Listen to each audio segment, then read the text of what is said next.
इथे येऊन सभा घेऊन तुम्हाला विश्वास देतोय की यापुढे कुठलाही दगड तुमच्या दिशेने आला तर तो दगड त्या दगडचा प्रत्येक हिशोब चुकता होईल हा विश्वास तुम्हाला देऊन जातोय मी.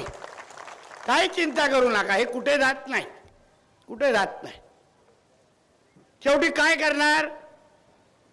आज राज्यामध्ये हिंदुत्ववादी विचारचं सरकार आहे. खाता आमच्या देवेंद्र फडणवीस साहेबांकडे आहे.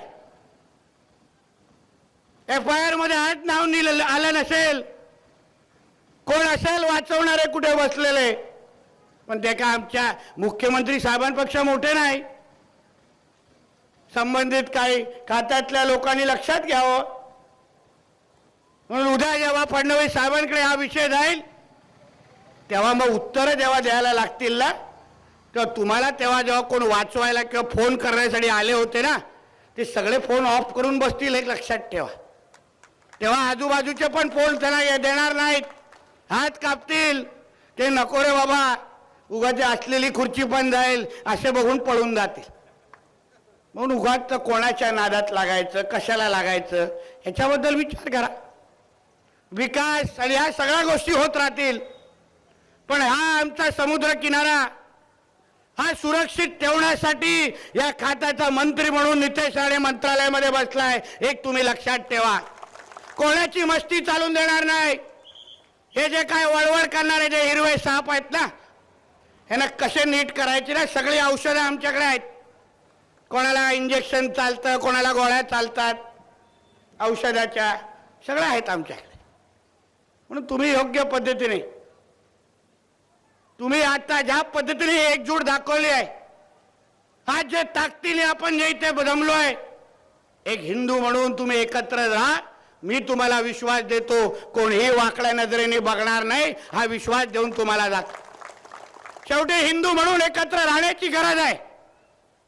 बघा काय चाललंय आजूबाजूचे देशामध्ये, राज्यामध्ये. काश्मीर बद्दल ऐकताय, वाचताय, काय झालं तिकडे? जात विचारली, धर्म विचारला नाही, जात विचारली, भाषा विचारली नाही, विचार फक्त धर्म विचारला. की काय बाबा कुठला धर्म? हिंदू आहे ना, मारा गोळी आला. हे लक्षात ठेवा. पहिलं आपण उगाच मांडीवर बसवायला जातो, नाही ये भाईचारा है, गंगा जमुना तहजीब है, हम सब एक है, घालतात मडुंगणामध्ये हम सब एक है. तेव्हा नाही आठवण करत. बघा आता काश्मीरमध्ये एकेकाच्या स्टोरी येत आहेत टीव्हीवर, कशा ती लहान लहान मुलं आपला अनुभव सांगतायत. माता भगिनींना सिंदूर बघून त्यांच्यावर गोळा झाडला गेला. त्यांना त्यांचं जे काही काय म्हणायला सांगितलं, त्याला कलमा कलमा कलमा म्हणायला सांगितलं.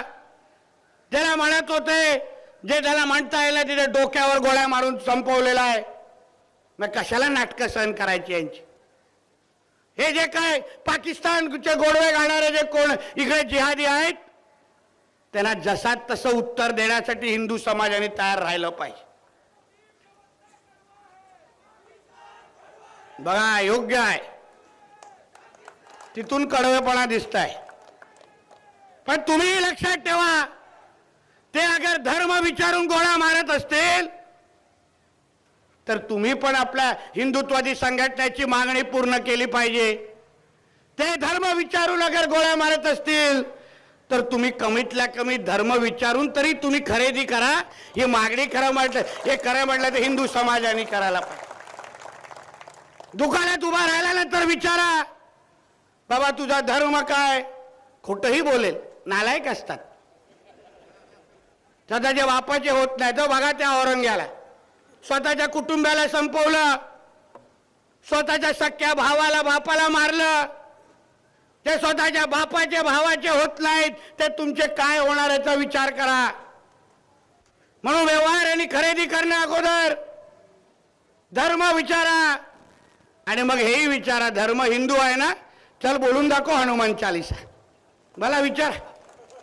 मग लगेच निघेल बघा हवा कशी. मग नाही येत नसेल ना, पुढचा निर्णय सांगा, मैं तेरे से नहीं खरीदूंगी असं बोलून हिंदूच्या दुकानाकडे निघून जायचं. हा निर्धार तुम्ही खरं म्हटलं तर केला पाहिजे. ते लोक अगर आपल्या धर्माबद्दल एवढं अगर कडवत असतील तर मग आपण कशाला विचार करतो, आपण कशाला त्याला श्रीमंत करतो. ते लोक धर्मासाठी अगर जिहाद करत असतील तर मग आपण कशाला त्यांना भाईचाराच्या नावाने गोंधळतो, आपल्याला कशाला दाड्या कुरवण्याची गरज आहे. तुम्ही भूमिका घ्या. हिंदू समाज म्हणून एक शपथ घेऊन खरं म्हटलं तर या धर्मसभेकडून निघायला पाहिजे की आम्ही यापुढे कुठलेही खरेदी करू तर ती फक्त हिंदूकडूनच करू, ही शपथ घेऊन खरं म्हटलं तर तुम्ही निघाला पाहिजे.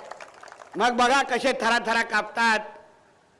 साले दूध पाजायचं आम्ही लोकांनी आणि मग येऊन आम्हालाच चावायचं.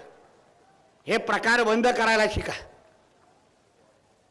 गंगा जमुना तवीज काय सर्व धर्म समभाव हे फक्त हिंदूंनाच शिकवलं जातं, कोणाला दुसऱ्याला शिकवतच नाही.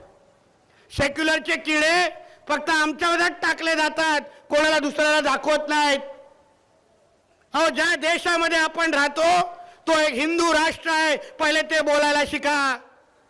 ज्या देशामध्ये 85% अगर हिंदू राहत असतील, 90% हिंदू राहत असतील, तिथे हिंदूंचंच चालणार, बाकी कोणाचं चालणार. पहिलं प्राधान्य हे हिंदूंनाच दिलं पाहिजे. आम्ही अभिमानाने सांगतो हे हिंदुत्वादी विचाराचं सरकार आहे.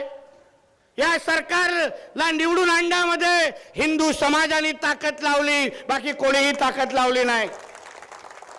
हिंदू समाजाच्या मतांमुळेच आज आम्ही मंत्री म्हणून त्या मंत्रालयामध्ये बसलोय, हे आम्ही अभिमानाने सांगतो. एबीपी माझा, उघडा डोळे बघा नीट.